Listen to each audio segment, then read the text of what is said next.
Marcus Chen had always been good with his hands. Growing up in rural Montana, he learned to fix engines, build furniture, and solve problems that made other people give up. When the alien ship crashed near his farm 3 years ago, he was the only human brave enough to approach it. The Valkyrian Empire ruled half the galaxy. Their warrior women were legendary for their strength, speed, and deadly combat skills. They conquered planets with ease and never showed mercy to enemies. But, when their scouting vessel went down on Earth during a routine survey mission, everything changed.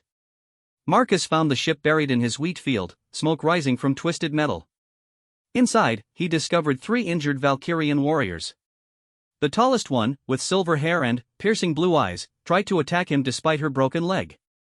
Her companions, both with the characteristic pointed ears and athletic builds of their species, were unconscious from the crash. "Stay back, primitive creature," the silver-haired warrior hissed in broken English. "I am Commander Zara of the Third Fleet. You will not take us alive." Marcus raised his hands peacefully. "I'm here to help." "You're hurt." Zara's weapon had been damaged in the crash. She could barely stand, but her pride kept her from accepting assistance from what she viewed as an inferior being. Humans were supposed to be weak, slow, and unintelligent. The Empire's databases said so. "Your species is not capable of helping us," she said through gritted teeth. "Leave us to die with honor." Marcus ignored her protests. He had served as a medic in the army before returning to his farm. When he saw the younger warrior's head wound bleeding badly, his training kicked in. Moving quickly but carefully, he applied pressure to stop the bleeding and checked her pulse. Zara watched in amazement as this human male worked with steady hands and clear knowledge. He didn't panic or fumble. His movements were precise and confident. When the wounded warrior's breathing stabilized, Marcus turned his attention to the third Valkyrian, who had a dislocated shoulder. "I need to reset this," Marcus explained, positioning his hands. "It's going to hurt, but she'll be better after." With one smooth motion, he relocated the shoulder joint. The warrior gasped awake but immediately tried to grab for her weapon. Marcus had already moved it out of reach. "Easy," he said calmly. "You're safe. All of you are safe." The 3 warriors exchanged glances. In their culture, showing weakness meant death. But this human had seen them at their most vulnerable and chose to help instead of harm. It went against everything they knew about other species. "Why do you aid us?" asked the one with the relocated shoulder. Her name was Lyra, though Marcus didn't know it yet. "We would not do the same for you." Marcus shrugged. "Because it's the right thing to do." Over the next few days, Marcus brought them food, water, and medical supplies. He worked on repairing their communication device so they could contact their fleet. The warriors had expected him to demand payment or try to steal their technology. Instead, he asked for nothing. Zara began to study him carefully. She noticed how he moved with economy and purpose. When he worked on their damaged ship, his understanding of complex systems surprised her. Earth was supposed to be a primitive planet with simple technology. Yet this farmer understood quantum mechanics and energy distribution better than some trained engineers she knew. "How do you possess such knowledge?" Zara asked one evening as Marcus rewired their navigation system. "I studied engineering before the army," Marcus replied, not looking up from his work. "Always liked figuring out how things work." "The army?" Marcus explained military service while he worked. Zara learned that humans trained for combat just like Valkyrians did. But, unlike her people, humans fought to protect others, not to conquer them. The concept fascinated and confused her. "You fight without seeking dominion?" asked Lyra. "Most of the time, yeah," Marcus said. "Sometimes you fight because someone needs protecting. Sometimes you fight because it's your duty. But, fighting just to take things from others? That's not really fighting. That's just bullying." The third warrior, whose name was Kira, had been silent since regaining consciousness. She watched Marcus with intense curiosity. Valkyrian males were weak and submissive, kept only for reproduction and serving females. But this human male displayed confidence, intelligence, and strength that impressed her. When Marcus finished repairing their communications array, he stepped back and wiped his hands on a rag. "That should do it. You can call your people now." Zara activated the device. Sure enough, it worked perfectly. The connection to the Valkyrian fleet was clear and strong. But, instead of immediately calling for pickup, she hesitated. Something wrong? Marcus asked. Our people will come, Zara said slowly. But, they will also want to study this planet. To evaluate it for conquest. Marcus nodded. Figured as much. Your ship's got weapons systems I've never seen before. You're definitely not peaceful explorers. You are not afraid? Marcus considered this. Sure, I'm afraid. But, being afraid doesn't change what needs to be done. If your people come looking for a fight, we'll figure it out then. That night, the three warriors held a private conference in their own language. They debated what to do about Marcus and what they had learned about humans. According to Empire doctrine, primitive species should be conquered or destroyed. But Marcus had shown them something they didn't expect to find: genuine honor from a member of a supposedly inferior race. He could have let us die, Kira pointed out. He could have stolen our technology while we were weak. Instead, he helped us without asking for anything in return. His species may be more formidable than our intelligence suggests, Lyra added. If one farmer possesses such skills, what might their actual warriors be capable of? Zara remained conflicted. Her duty was to the Empire, but her honor was to truth. And the truth was that everything they had been told about humans was wrong. The next morning, Marcus found them discussing their options. He could tell from their body language that they were worried about something. You okay? He asked. Zara looked at her companions, then back at Marcus. When we contact our fleet, they will ask for a full report. We must tell them what we have learned about your species. And what have you learned? That humans are not what we were told, Zara said carefully. Our databases describe your people as weak, unintelligent, and easily conquered. But you have shown us otherwise. Marcus poured himself coffee from his thermos and offered some to the warriors. They had grown to enjoy the human beverage over the past few days. Maybe your databases are wrong about other things too, he suggested. This comment hit deeper than Marcus realized. The Valkyrian Empire built its power on the belief that they were superior to all other species. If they were wrong about humans, what else might they be wrong about? Kara spoke up. In our culture, strength is everything. The strong rule and the weak serve. But you have shown us a different kind of strength. One that protects instead of conquers. That's not unique to humans, Marcus replied. I bet there are individuals in your society who think the same way. Maybe they just don't have the chance to show it. The warriors exchanged meaningful looks. There were indeed Valkyrians who questioned the Empire's methods, but speaking such thoughts was considered treason. Later that day, as Marcus worked on his farm equipment, he noticed the warriors watching him with new interest. When his tractor broke down, they saw him diagnose the problem quickly and make repairs using creative solutions. When a wild animal threatened his livestock, they watched him handle the situation with calm efficiency. Your farming techniques are quite sophisticated, Lyra observed as Marcus programmed his irrigation system. The Empire's agricultural worlds use much simpler methods. Farming's like engineering, Marcus explained. You've got to understand the whole system. Soil chemistry, water management, weather patterns, crop genetics. All of it works together. Zara began to realize that human primitiveness was an illusion. Their technology looked different from Valkyrian tech, but it was adapted perfectly to their needs and environment. Marcus's farm was actually a complex ecosystem managed with precise scientific knowledge. That evening, as they shared a meal Marcus had prepared, Kira asked about human combat training. You mentioned military service, she said. What was your role? Combat medic, Marcus replied. Kept soldiers alive under fire. Sometimes that meant fighting, sometimes it meant healing. Often both at the same time. Show us, Zara said suddenly. Marcus raised an eyebrow. Show you what? Your combat skills. We wish to understand how humans fight.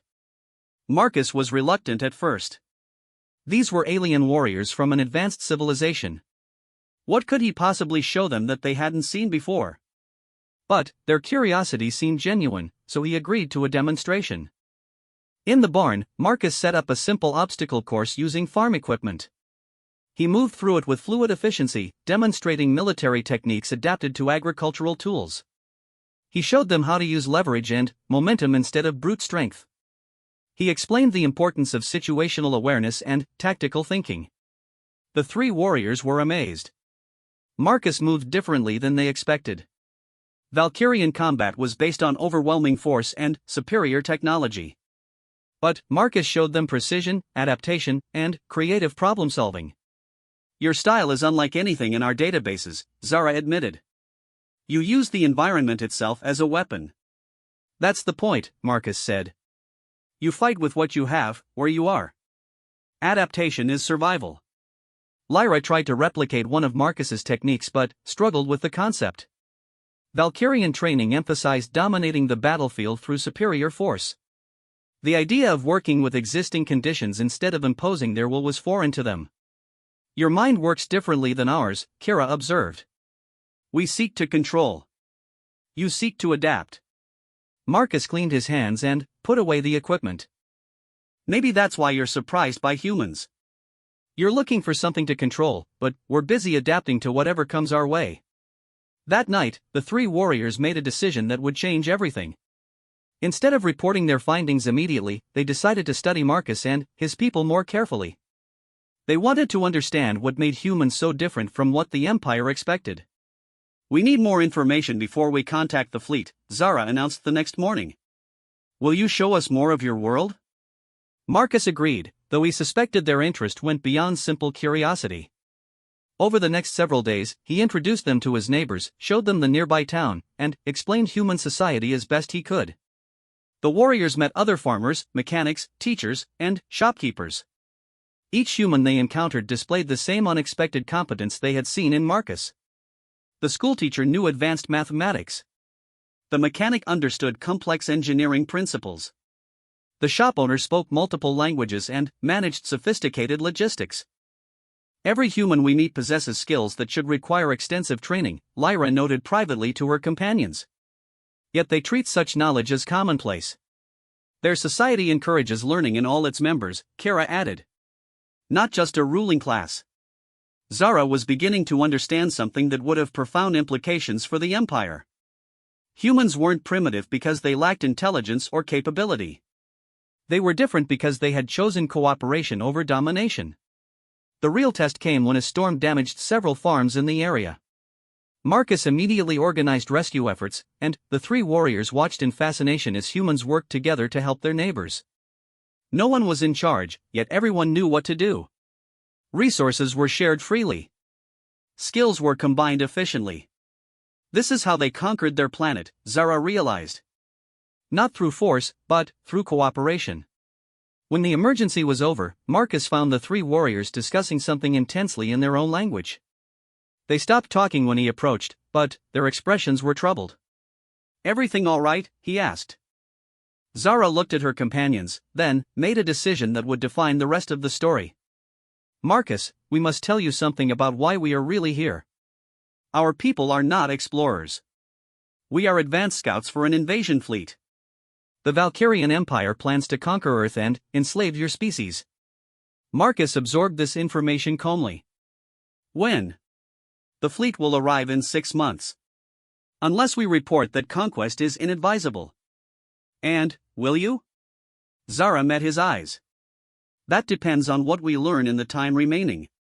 You have shown us that everything our empire believes about humanity is wrong. But convincing our leaders will require more than our word alone." Marcus nodded slowly. "Then, I guess we'd better get started." The revelation about the coming invasion changed everything. Marcus spent the night thinking about what Zara had told him while the three warriors debated their options in hushed voices. By morning, he had made his decision. "I want to help you understand humans better," he announced over breakfast. "But, if you're going to convince your leaders that we're not worth conquering, you need to see more than just farm life." Zara looked surprised. "You would trust us with more knowledge about your species? Knowing we could use it against you?" Marcus poured coffee into 4 cups and sat down. "You've already seen enough to know we're not helpless. Might as well show you the whole picture." Over the next week, Marcus contacted old military friends and explained the situation. Most people would have thought he was crazy, but veterans understood the importance of intelligence gathering. If aliens were planning to invade Earth, knowing their capabilities and intentions could save millions of lives. Colonel Sarah Rodriguez arrived first. She had served with Marcus in Afghanistan and now worked at the Pentagon. When she saw the three Valkyrian warriors, her expression remained professionally neutral, but Marcus caught the slight widening of her eyes. "So these are our potential invaders," she said, extending her hand to Zara. "I'm Colonel Rodriguez, United States Army." Zara hesitated before accepting the handshake. In Valkyrian culture, warriors only touched when fighting or mating. But she was learning that human customs were different. "I am Commander Zara of the Valkyrian Third Fleet," she replied formally. "Marcus tells me you're scouts for an invasion force. Mind if I ask why Earth caught your attention?" The directness of the question surprised Zara. She had expected deception or aggression. "Your planet possesses resources we require. Our databases indicated minimal resistance from the native population." Sarah nodded as if this made perfect sense. "What kind of resources?" "Rare minerals, agricultural potential, strategic location near shipping routes." "And you usually just take what you want?" "Yes. It is the way of the Empire." Sarah looked thoughtful. "Marcus mentioned you might be reconsidering that approach. What changed your mind?" Zara found herself struggling to explain. "Your species is not what we were told. Marcus has shown us capabilities that should not exist in a primitive civilization." Primitive by whose standards? This question made Zara pause. She was beginning to realize that the Empire's definition of primitive might be flawed. Over the next few days, Sarah introduced the warriors to various aspects of human military capability. They visited a nearby Air Force base where pilots demonstrated advanced aircraft. They saw training exercises that showcased human tactical thinking. The Valkyrians were impressed, but not intimidated. Their technology was still superior. What puzzled them was how humans used inferior equipment to achieve results that should have been impossible.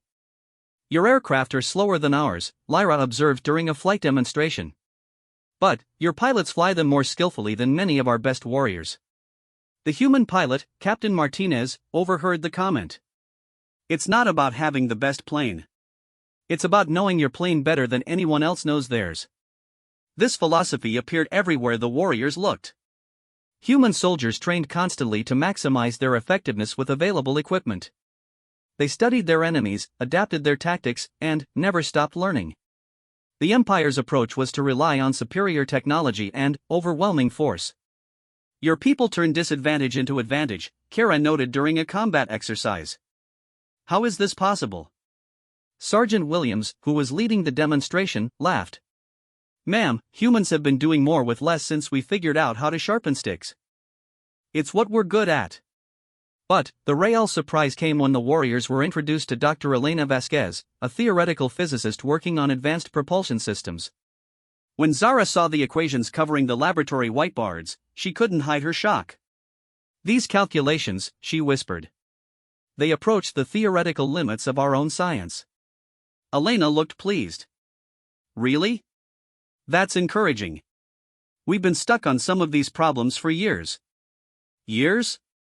How long have you been working on faster than light travel?" "Seriously?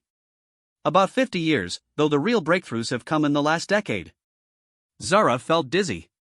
The Empire had taken centuries to develop FTL technology, and they had started with a significant technological advantage.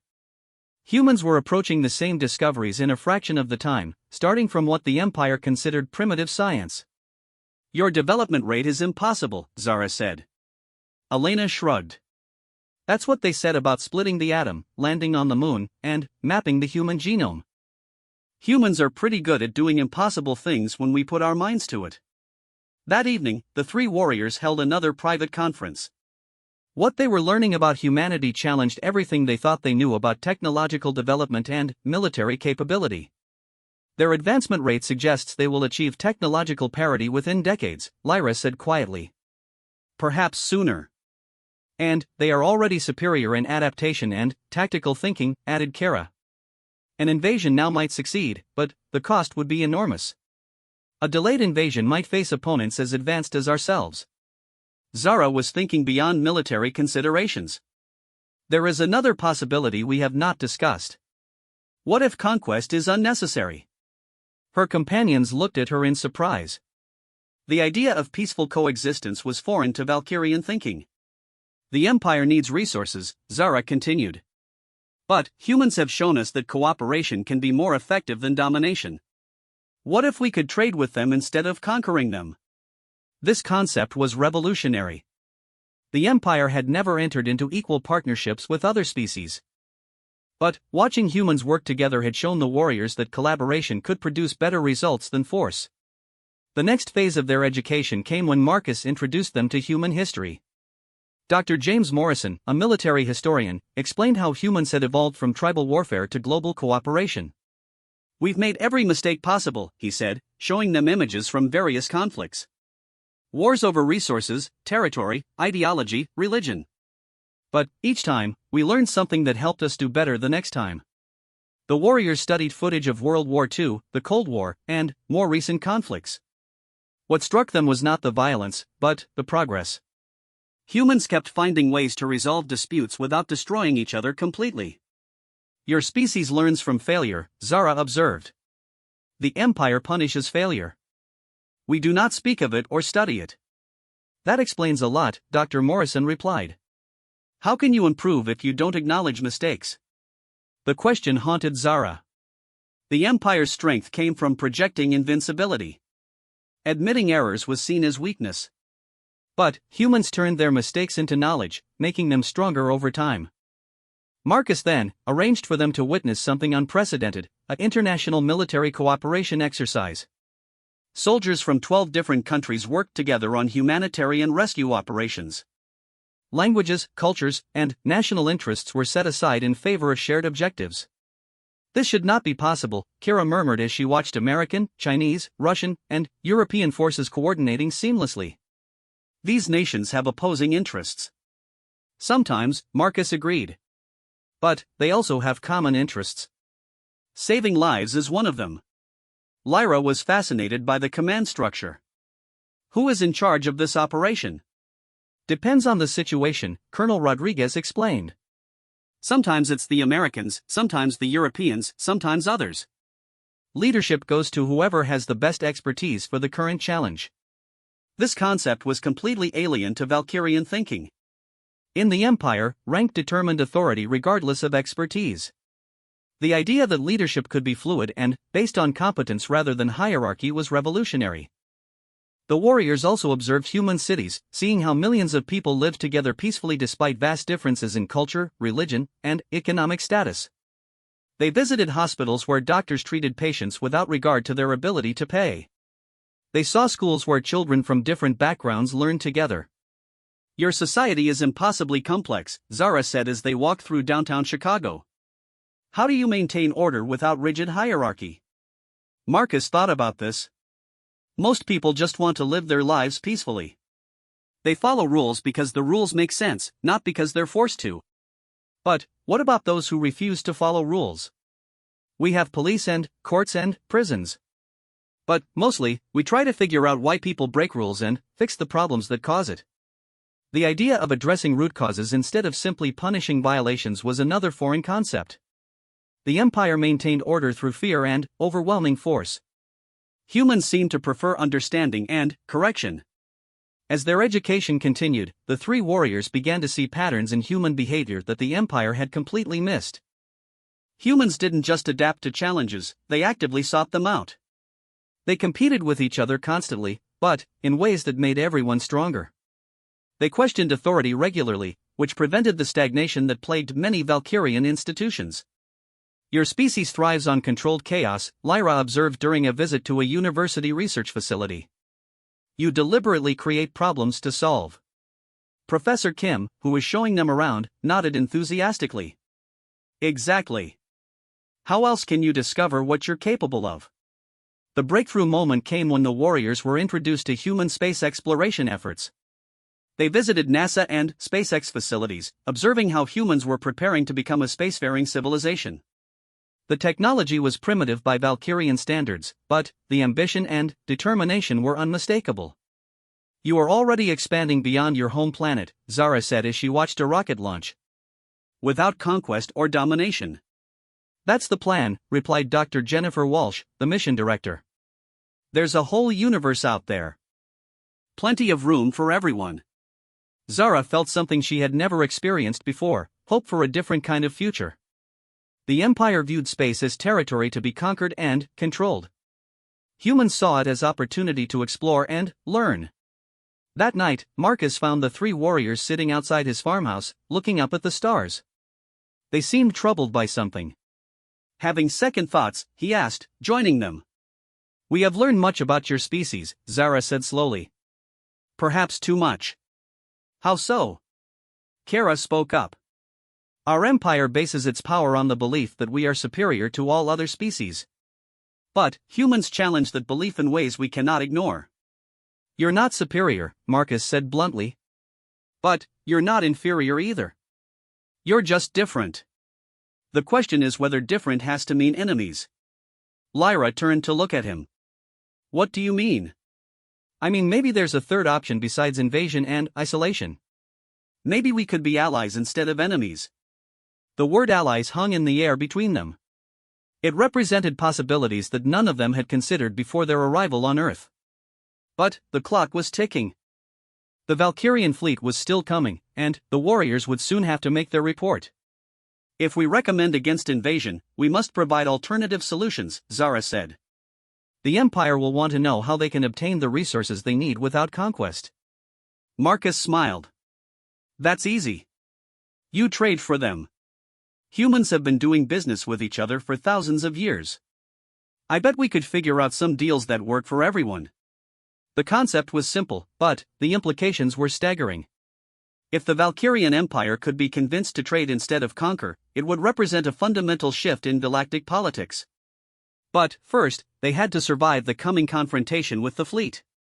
And that would require the three warriors to convince their own people that everything the Empire believed about itself and others was wrong. The Valkyrian fleet arrived 3 weeks early. Marcus was in his workshop when the sky lit up with descending ships. Dozens of sleek vessels, each larger than a city block, positioned themselves over major population centers around the globe. The message was clear: surrender or face overwhelming force. Zara stood beside him, watching her people's ships fill the horizon. Her expression was grim. "Admiral Kestra commands the fleet," she said quietly. "She is my sister, but she follows Empire doctrine absolutely. Convincing her will not be easy." "What's the normal procedure for first contact?" Marcus asked. "There is no first contact protocol. Only conquest protocol. The fleet will demand immediate surrender. If refused, they will demonstrate their power by destroying military targets. Then, they will offer one final chance before beginning systematic bombardment." Marcus nodded, understanding the timeline. "How long do we have?" "Perhaps 6 hours before the demonstrations begin. 12 hours before full assault." Lyra and Kara joined them, having monitored communications from the fleet. The news was not encouraging. "Admiral Kestra has declared martial law over the planet," Lyra reported. "She broadcasts demands for surrender in multiple human languages." "Any mention of our mission?" Zara asked. "None. She believes we died in the crash. This gave them a small advantage. The fleet had no idea that their scout team had been studying humanity for months." Marcus immediately contacted Colonel Rodriguez, who had been waiting for this moment. "Game time," Sarah said when she arrived with a military escort. "What's our play?" Zara took a deep breath. "I will contact my sister and request a private meeting. As a surviving member of the scout team, I have the right to make a direct report." "And then?" "Then, I tell her everything we have learned. But she will not believe words alone. She will demand proof of human capabilities." Marcus looked thoughtful. "What kind of proof?" "Combat demonstration. The Empire respects strength above all else. If humans can prove themselves as warriors, Admiral Kestra will listen." Sarah raised an eyebrow. "You want us to fight your people?" "Not fight. Demonstrate. A controlled engagement that shows human tactical capability without causing casualties. That's a hell of a risk, Marcus said. What if something goes wrong? Zara met his eyes. Then, your planet becomes the Empire's newest conquest. But, if we do nothing, that outcome is certain. At least this way, we have a chance. The plan they developed was audacious. While Zara contacted the fleet, human forces would prepare a demonstration unlike anything the Empire had seen before. They would show the Valkyrians what adapted, innovative warfare looked like when humans were fighting to protect their home.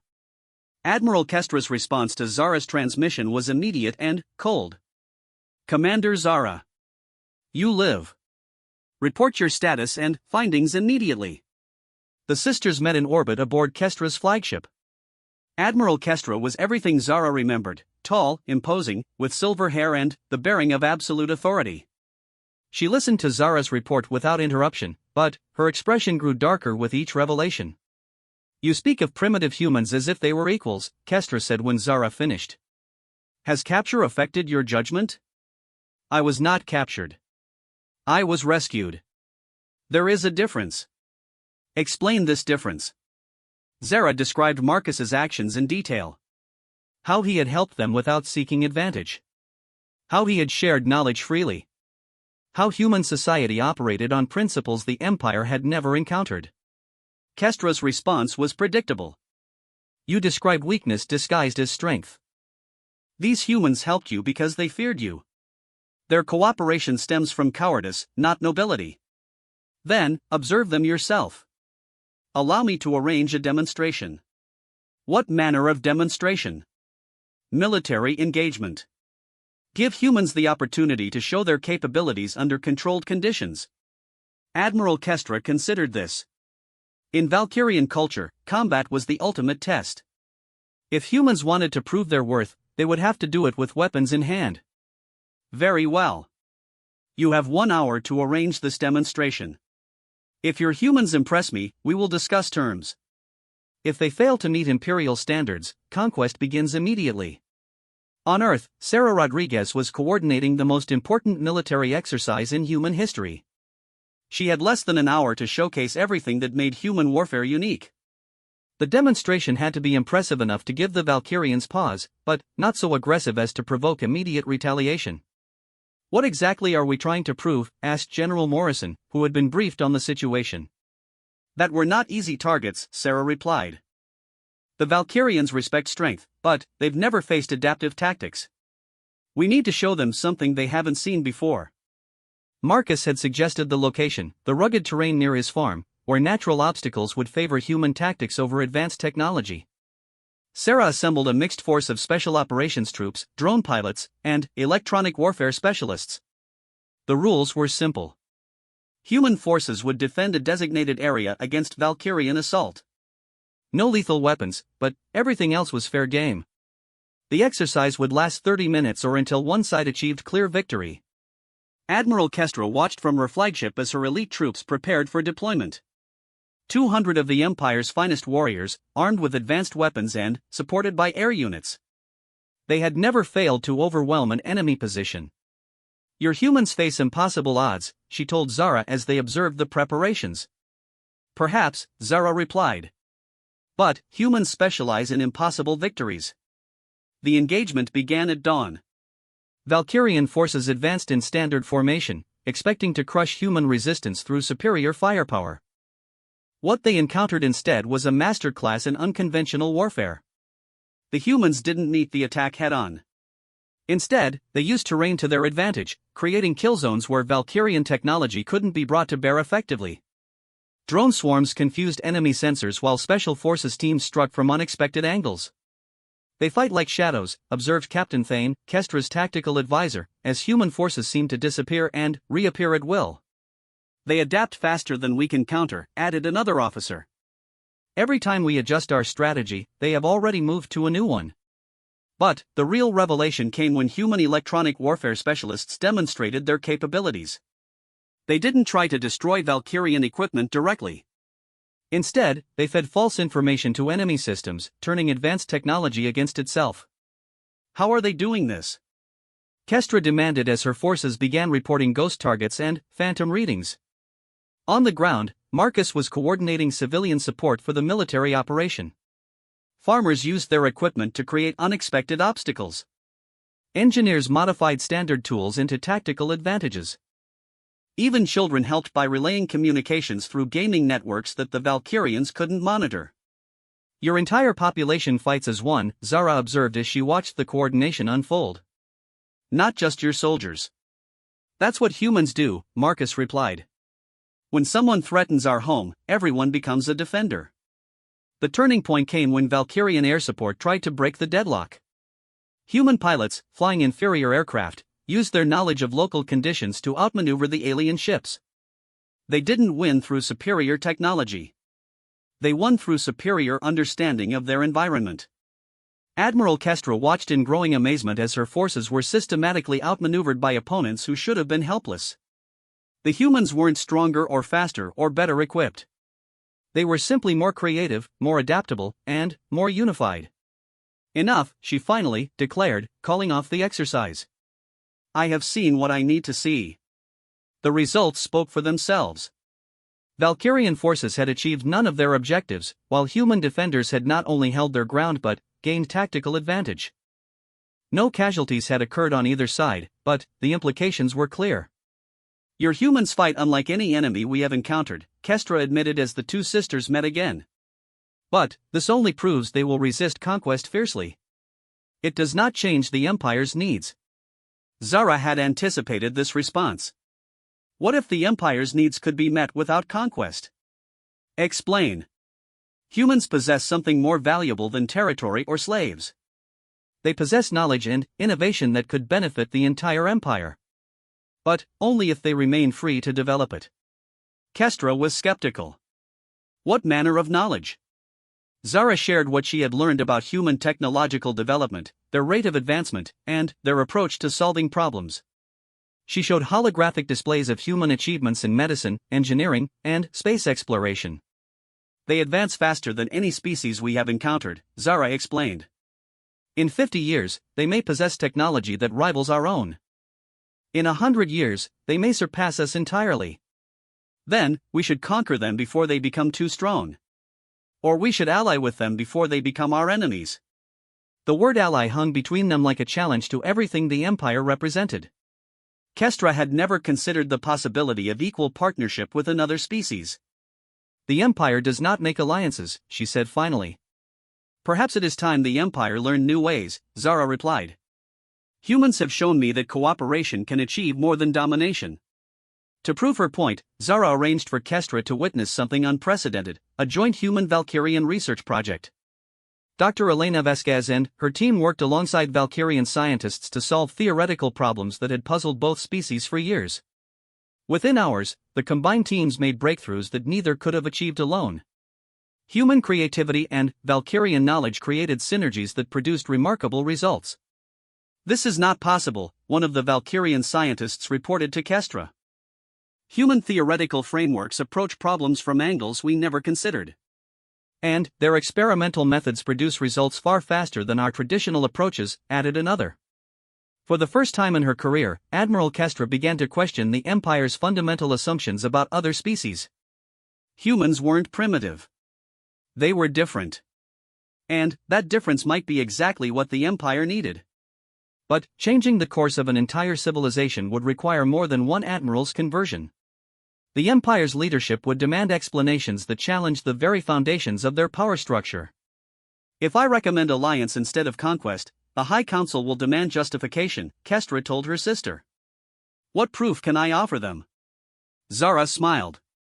Let me show you what humans call a trade agreement. I believe you will find it illuminating. The negotiations that followed would determine the fate of both civilizations.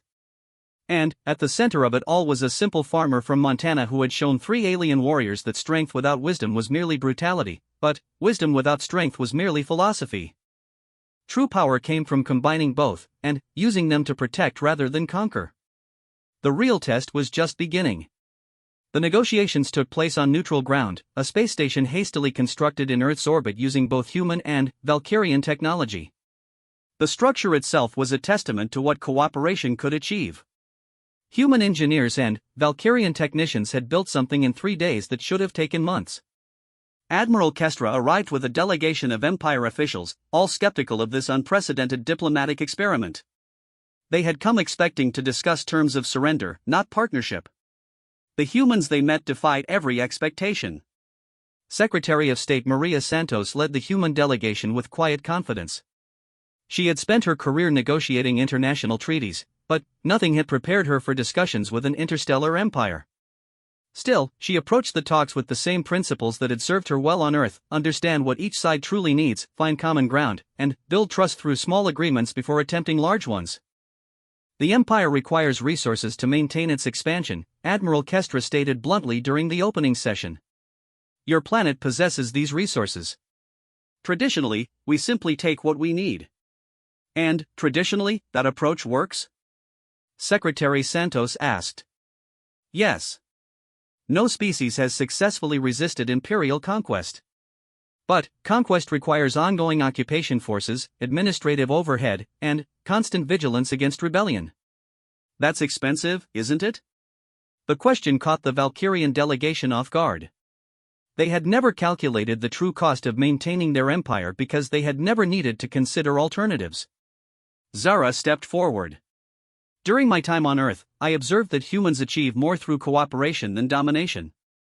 Perhaps there is a more efficient method. Dr. Elena Vasquez, now serving as scientific advisor to the human delegation, presented the results of the joint research projects. In just 1 week of collaboration, human and Valkyrian scientists had made advances that would have taken either species years to achieve alone. Your people think differently than we do, she explained. You approach problems systematically, building on established knowledge. We approach them creatively, making unexpected connections. Together, we're more capable than either species alone. The Valkyrian science minister, a stern woman named Thura, examined the research data with growing interest. These theoretical frameworks, they are completely unlike our methodologies. That's exactly the point, Elena replied. Different approaches lead to different solutions. More approaches mean more solutions. Marcus had been invited to the negotiations as a cultural advisor, representing the human perspective that had so impressed the 3 warrior scouts. He listened carefully as both sides outlined their positions, looking for the underlying needs that weren't being expressed directly. What does the Empire actually want? He asked during a break in formal discussions. Admiral Kestra looked surprised by the directness of the question. Expansion. Security. Resources for continued growth. And, what do you need to feel secure? The question seemed odd to her, but she considered it seriously. Assurance that no external threats can challenge imperial authority. So if Earth became an ally instead of a conquest, would that increase or decrease your security? This perspective shift was exactly what Marcus had been hoping for. Instead of viewing Earth as a potential threat to be controlled, what if the Empire saw humans as potential partners to be cultivated? Secretary Santos seized on the opening. What if we could offer the Empire something more valuable than our planet's resources? What if we could offer expertise that enhanced imperial capabilities? The discussions that followed were unlike anything in galactic history. Instead of debating terms of surrender, both sides explored possibilities for mutual benefit. Humans offered technological innovation, creative problem-solving, and adaptive strategies. The Empire offered advanced technology, scientific knowledge, and access to galactic markets. Your manufacturing capabilities combined with our design innovations could revolutionize imperial industry, suggested Dr. Richardson, a human engineer who had been studying Valkyrian technology. And, your combat tactics combined with our weapons technology could make imperial forces undefeatable, added General Morrison. But, the real breakthrough came when Lyra, who had been silent through most of the discussions, spoke up during a particularly tense moment. The Empire fears change, she said quietly. We have maintained order for centuries through consistent application of force. But, humans have shown us that adaptation can be a source of strength rather than weakness. Minister Thural looked thoughtful. You suggest the Empire could benefit from flexibility in our methods? I suggest that the universe is large and full of surprises, Marcus replied. The more tools you have for dealing with unexpected situations, the more likely you are to succeed in the long run. Kira added her own observation. human military exercises demonstrated tactics we had never encountered. Their scientific methods produced results our traditional approaches could not achieve. If other species possess similar innovations, the Empire faces challenges we may not be prepared for. This comment struck at the heart of Valkyrian concerns. The Empire had conquered most of known space, but vast regions remained unexplored. What if they encountered species with capabilities as unexpected as humanity's? You propose that alliance with humans would prepare the Empire for unknown challenges? Admiral Kestra asked. We propose that diversity of thought and method makes any organization stronger, Secretary Santos replied. Your empire has achieved incredible things through unity of purpose. Imagine what it could achieve through unity of purpose combined with diversity of approach. The negotiations continued for days, with both sides gradually building understanding and trust. Small agreements led to larger ones. Technical exchanges demonstrated immediate benefits. Cultural interactions revealed unexpected commonalities. Zara found herself serving as translator not just for language, but for concepts that didn't exist in either civilization. The Empire had no word for partnership between equals, while humans struggled to understand hierarchical harmony that didn't involve oppression. Your species learns by questioning, Zara explained to the Valkyrian delegation. They challenge ideas to make them stronger. This is not disrespect, but a form of intellectual cooperation. Similarly, she helped humans understand that Valkyrian respect for hierarchy wasn't about domination, but about ensuring clear responsibilities and efficient decision-making. They value order because chaos leads to inefficiency, she told Marcus. But they're learning that flexibility can create new forms of order. The breakthrough moment came when Admiral Kestra proposed something that shocked her own delegation. What if we established a trial partnership? A limited alliance to test these concepts before committing the Empire to fundamental changes? The proposal was radical. The Empire had never entered into equal partnerships with other species. But the potential benefits were too significant to ignore. What did you have in mind? Secretary Santos asked. Joint research projects. Shared exploration missions. Combined military exercises. A formal alliance limited to specific objectives and territories, with clear protocols for evaluation and expansion. The human delegation exchanged glances.